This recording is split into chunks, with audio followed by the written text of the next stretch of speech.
आज हम रामायण के विषय में अध्ययन करेंगे। महाकाव्य रामायण को वाल्मीकि जी ने लिखा है, इसलिए इसे वाल्मीकि रामायण भी कहते हैं। तो इसका अध्ययन करने से पहले मैं आपको वाल्मीकि जी के बारे में कुछ बातें बता दूं। वाल्मीकि जी का नाम रत्नाकर था, जो अपने जीवन में अपने परिवार का पालन पोषण करने के लिए लूटपाट करते थे। एक दिन वे एक मुनि जी को लूटने पहुँचे तो मुनि ने उनसे पूछा कि तुम ये जो पाप कर रहे हो क्यों कर रहे हो। तो रत्नाकर जी ने जवाब दिया कि अपने परिवार का पेट भरने के लिए मैं ये सब कर रहा हूँ। तो मुनि ने पूछा कि तुम्हारे परिवार भी तुम्हारे साथ दंड भुगतने को तैयार होंगे। ये सुनकर रत्नाकर तुरंत अपने परिवार के पास गए और पूछा कि क्या आप लोग मेरे साथ मेरे इस दंड को भुगतेंगे। तो सबने क्या किया, मना कर दिया। उनकी पत्नी ने भी मना कर दिया, उनके बच्चों ने भी मना कर दिया। इससे बहुत दुखी हुए और फिर वापस आकर के मुनि जी को बताते हैं। तो मुनि जी उन्हें समझाते हैं कि जिन लोगों के लिए तुम ये सब कर रहे हो, जब वही तुम्हारा साथ नहीं दे रहे तो तुम्हें पाप को त्याग देना चाहिए। ये सब जानकर रत्नाकर जी को पछतावा हुआ और उसने पश्चाताप का रास्ता ऋषि मुनि से पूछा कि अच्छा, हम अब इसका प्रायश्चित कैसे कर सकते हैं इस पाप का। मुनि जी ने कहा तुम्हें राम नाम का स्मरण करना चाहिए। तभी से रत्नाकर एकांत और शांत स्थान बैठकर राम का नाम जपने लगे और उन्होंने कठोर तप किया।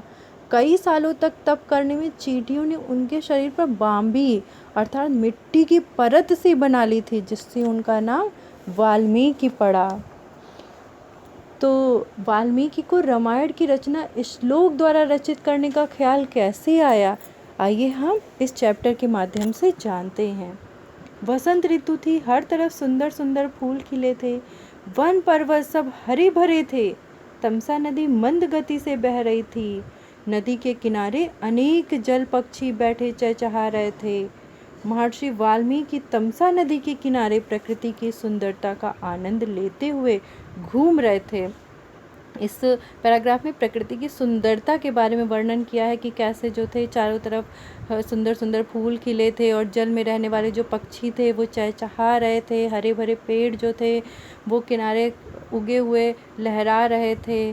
तमसा नदी के किनारे जो थी इस प्रकृति की सुंदरता का निहारने के लिए जो महर्षि वाल्मीकि थे वो घूम रहे होते हैं और देख रहे होते हैं इस सुंदरता को। लेकिन तभी अचानक वो क्या देखते हैं कि एक पक्षी जो होते सुरीली ध्वनि में गा रहे होते हैं। तो उनका जो ध्यान होता है उस तरफ आकर्षण हो जाता है कि ये कौन है। तो क्या देखते हैं कि क्रौंच पक्षी यानी कि सारस पक्षी का जोड़ा जो होता है वो क्रीड़ा मग्न था।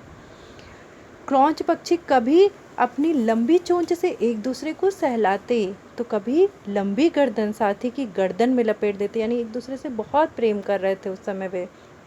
कभी एक क्रौंच उड़कर दूर जा बैठता तो पंख फड़फड़ाकर दूसरा भी उसके समीप चला जाता था।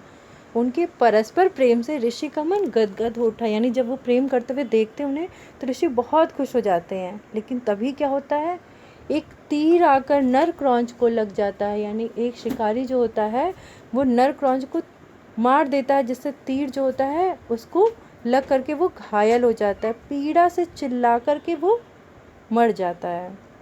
अपने साथी की दशा देखकर जो मादा क्रौंच होती है जोर जोर से रोने लगती है। वह बार बार अपनी चोंच से अपने साथी को सहलाती है।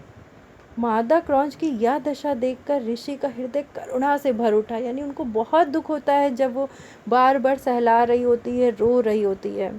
उनके नेत्र आंसुओं से भर जाते हैं और ना चाहते हुए भी यानी अनायास उनके मुंह से संस्कृत का ये श्लोक जो होता है वो निकल आता है, जो एकदम प्रसिद्ध हो जाता है और इसी से उनको रामायण लिखने की प्रेरणा मिलती है। तो संस्कृत का श्लोक क्या है, माँ निषाद प्रतिष्ठाम त्वं गमा शाश्वती समा यद क्रौंच मिथुनादेकम अवधि काम मोहितम। अर्थात हे निषाद, तूने प्रेम में मग्न क्रौंच पक्षी के जोड़े में से एक पक्षी का वध किया है, तू कभी शांत और आदरणीय जीवन नहीं जी सकेगा।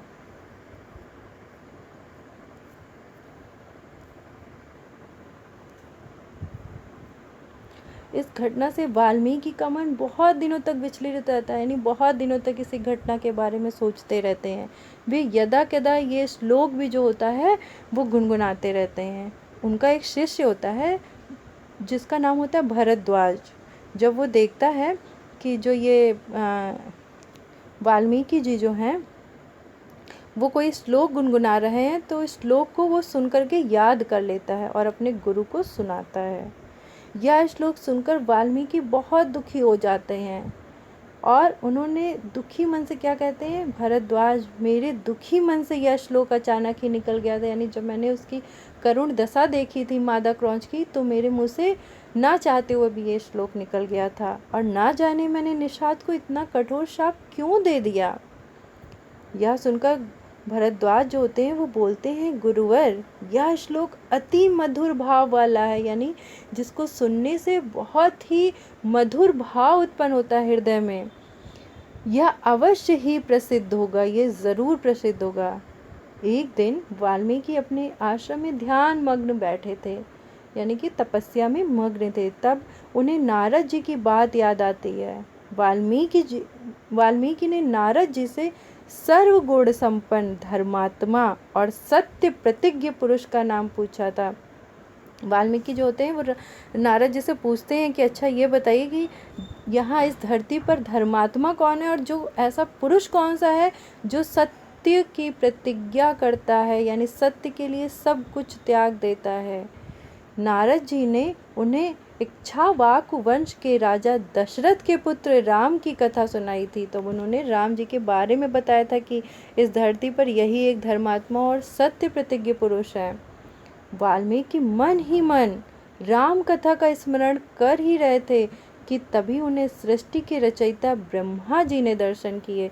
तो जब वे तपस्या जब कर रहे होते हैं तो राम की कथा का स्मरण कर रहे होते हैं, उनके बारे में सोच रहे होते, तभी ब्रह्मा जी उन्हें दर्शन देते हैं।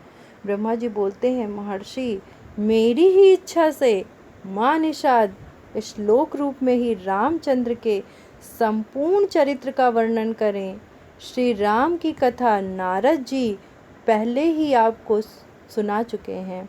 यानी कि वो ब्रह्मा जी क्या बोलते हैं कि जो माँ निषाद श्लोक है इसी से आप रामायण को लिखने की शुरुआत कीजिए, और इन राम जी के बारे में जो इसकी कथा है वो नारद जी आपको सुना ही चुके हैं। आप इस कथा को विस्तार में लिखिए। मैं आशीर्वाद देता हूँ कि राम कथा लिखते समय दशरथ, राम, सीता, रावण सहित सभी राक्षसों का सारा वृत्तांत स्वयं आपकी आंखों के सामने आता जाएगा।